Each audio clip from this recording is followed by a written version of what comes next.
Welcome back to another case study, number 38 of this series, so brilliantly titled Kirk's 40 Case Study Closings. And I'm your host, Ryan Kirk.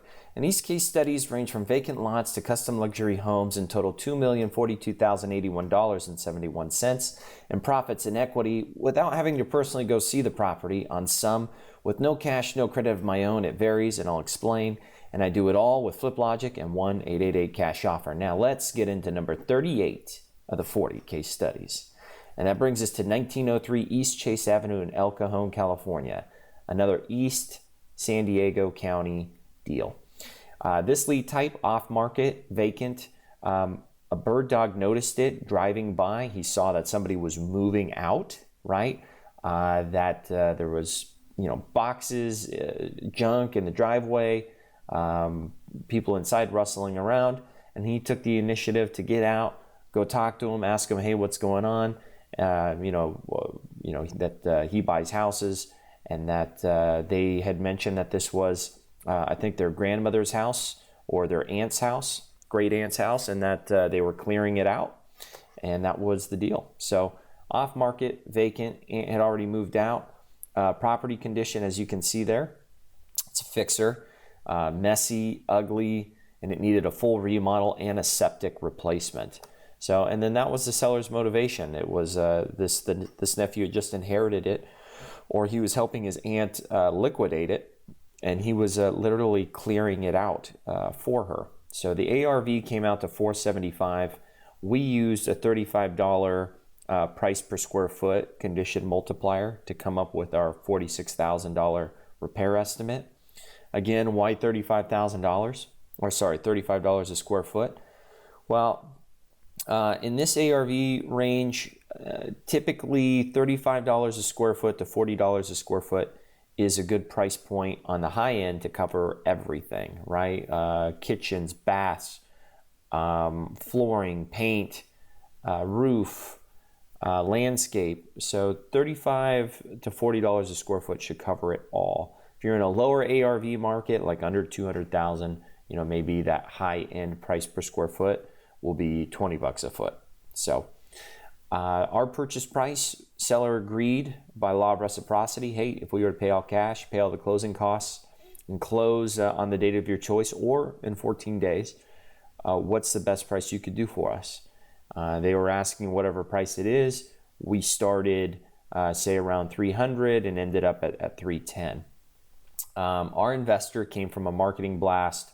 You also always, when I say marketing blast, again, that's to our existing list of cash buyers, investors. You end up building that list by, checking the local comps, public record, or you can do an instant cash buyer search and do a marketing blast to all of the cash buyers that come up that way in Flip Logic, doing an instant cash buyer lead search in that area and with the different keyword types. So then you can market blast to them, and then also it's always good to pick up the phone, call, pitch, build some rapport, and get them interested. So it's not just, so they know you've got their attention to look into this specific property, and you're letting them know that it's a great deal and that you have it available for them now, and you're willing to sell it cheap or around $328 with a $475 ARV.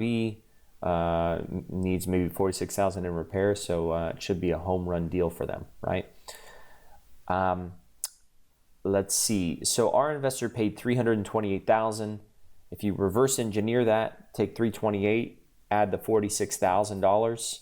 I don't know what that gets you. You guys tell me. Let's see. So $328 plus $46,000 gets you $374. Divide that into the $475 ARV, and that gives you 78.7%. In other words, 79%.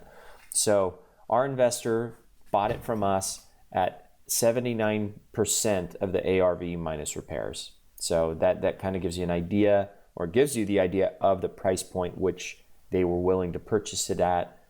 That probably generated a little over a 10% ROI if you were to reverse engineer it in a spreadsheet and a profit analysis.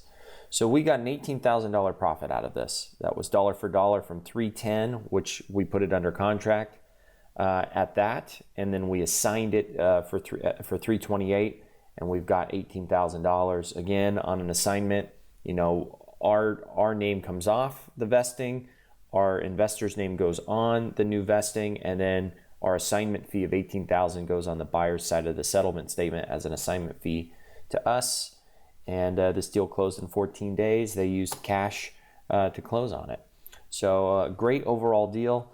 You wouldn't have to use a dollar of your own cash if you were to use, say, five business days for when the deposit's due.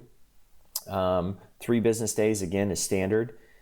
And you can always move it in 3 business days. You can get your investors over there that same day or the next day, and then they can give you their non-contingent price later on that day or the next day, and then you give them the assignment wire instructions, they wire, and you would never have had to put a deposit into escrow.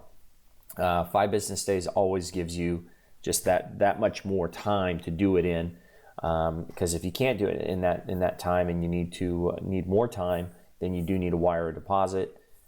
Typical deposit, you could use as little as $10. They don't recommend it. You could use $100 if you wanted.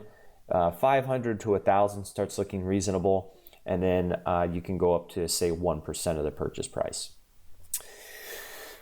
As far as having to personally go see this, since the property's vacant, as long as there's access, a lockbox or a back door that's open or a key under the mat, then you wouldn't have to personally go see the property or be there. As long as your investors have access and there's no owner-occupant there to fraternize with the investor, then you don't need to personally go see it. Obviously, you've done all your underwriting from photos and from the street view and from the comps, and your investor is going to go there. They're going to do their scope, their estimate, and then let you know what price that they can pay and move forward on with no contingencies.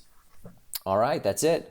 I hope that was helpful. Again, statistically, only 10% of YouTube videos are watched until the end. So if you're in that 10%, you're a hustler, persistent, determined to succeed, and I wish you much success. So thanks for watching. I look forward to working with you.